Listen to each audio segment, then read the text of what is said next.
Hello everybody, in today's video I'm going to show you how to pay a traffic ticket online in Fort Lauderdale. Firstly, you need to open any of the web browser. And in the top there's this address bar. You need to type down pay traffic ticket online in Fort Lauderdale and enter it. So from here you need to select this top option here that says traffic and misdemeanor. From the home page here you can find this overview. What you need to do is you need to select this pay fine and fees here in the left hand side.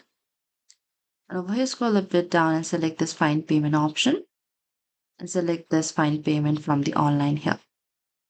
So over here, what you need to do is you can simply select for your code type and you need to select this traffic and misdemeanor. And after you've filled this form, what you need to do is you need to select the search here in the bottom. And after that, you can review the amount due and pay online and save your receipt. And that is it. Thank you for watching this video. I hope this video was helpful.